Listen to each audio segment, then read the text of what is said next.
Hey guys! So today, we were going to Imus Cavite and explore some historical places there. Let's go! Come and join us.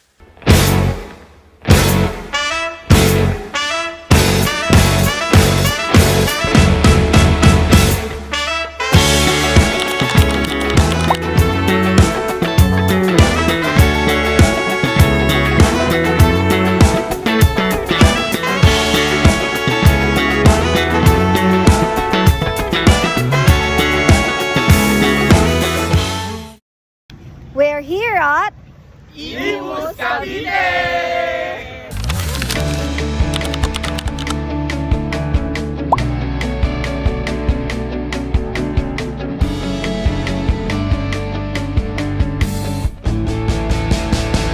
Narito po tayo ngayon sa dambana ng Pambansang Watawat sa Imus, Cavite.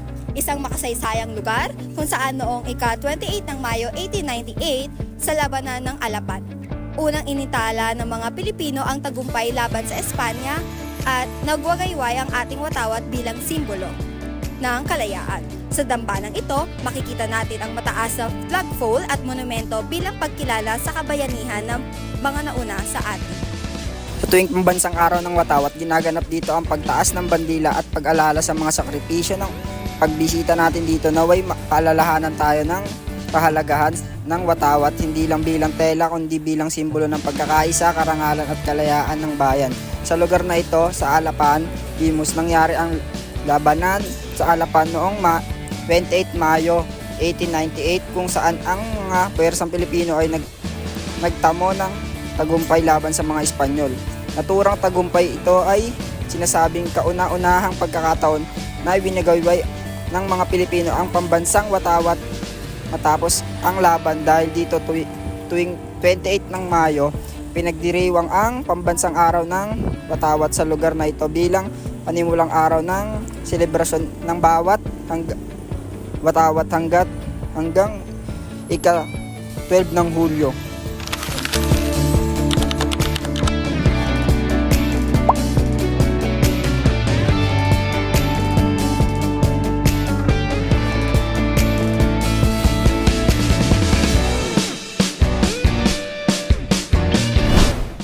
Hello guys! Ngayon po, dito po tayo sa Imus at i-explain po namin kung ano yung mga nangyari nung labanan sa Alapan. So, ito po si Raymond, siya po mag-explain kung ano po yung mga nangyari o kahulugan po ng laban ng Alapan.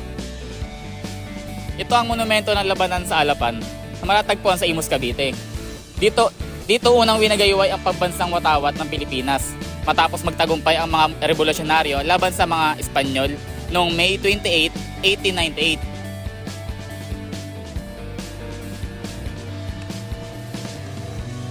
Dito nyo makikita na sumisimbolo siya ng pagkakaisa.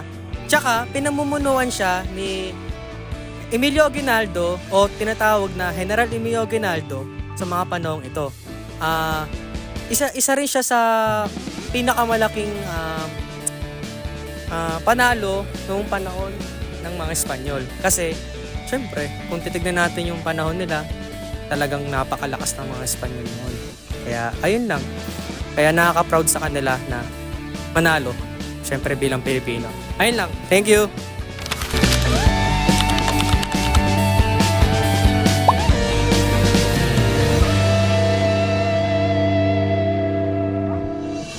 Imus is a component city in province of Cavite, Philippines.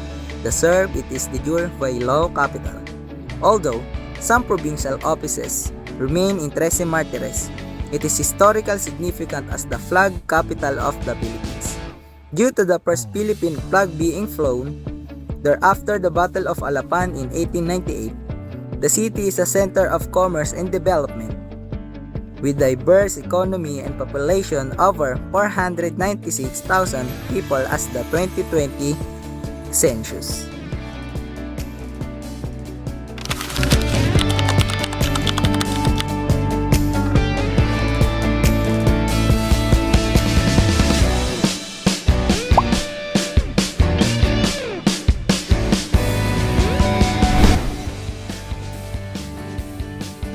Ang Imus Cathedral na matatagpuan sa Barangay Balangon, Imus City, Cavite ay kilala bilang Cathedral and Diocesan Shrine of Our Lady of the Pilar. Itinatag ito noong 1795 bilang isang parokya at ang kasalukuyang simbahan ay tinayo noong 1823 sa pamumuno ni Padre Nicolas.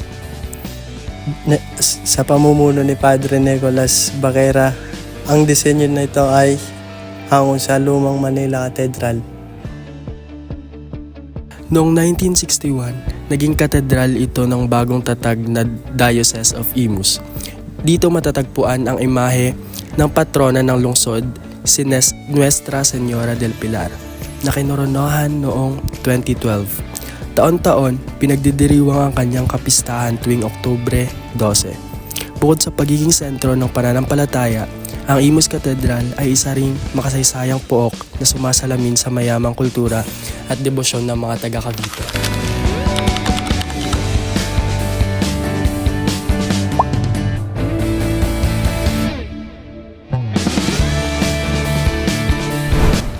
Ang Imus ay isang makasaysayang lungsod sa lalawigan ng Cavite. Dati itong bahagi lamang ng Bacoor, ngunit naging isang hiwalay na bayan noong 1795. Ang pangalan nitong Imus ay sinasabing nagmula sa salitang Tagalog na Imus na nangangahulugang paanan ng ilog. Pero higit pa sa pangalan, kilala ang Imus bilang flag capital of the Philippines. Dahil dito unang iwinagayway ang bandila ng Pilipinas matapos ang isang makasaysayang tagumpay. Isa ito sa mga lugar na naging sentro ng laban noong panahon ng himagsikan laban sa mga Kastilya. Pag-usapan naman natin ang tradisyonal na pagkain dito sa Imus. Kilala ang lungsod sa mga klasikong putahe gaya ng pansit Imus, tamales, at adobong Imus. Ang mga ito ay kadalasang hinahain tuwing pista at espesyal na okasyon, simbolo ng pagtutulungan at pagsasalo-salo ng mga Imuseno. Pagdating naman sa pesta, isa sa pinakainaabangan dito ay Wagayway Festival tuwing Mayo. Dito pinagdidiriwang ang tagumpay ng mga Pilipino sa laban sa Alapan. Kung saan unang iwinagayway ang watawat ng Pilipinas, may mga parada, sayawan at iba pang paligsahan na talaga namang nagdudulot na saya sa buong bayan. Sa kultura naman, kilala ang mga taga-Imus sa pagiging magalang, reliyoso at matulungin. Malakas din ang kanilang pagmamahal sa bayan at sa kasaysayan. Kaya naman patuloy nilang ipinagmamalaki ang kanilang mga tradisyon.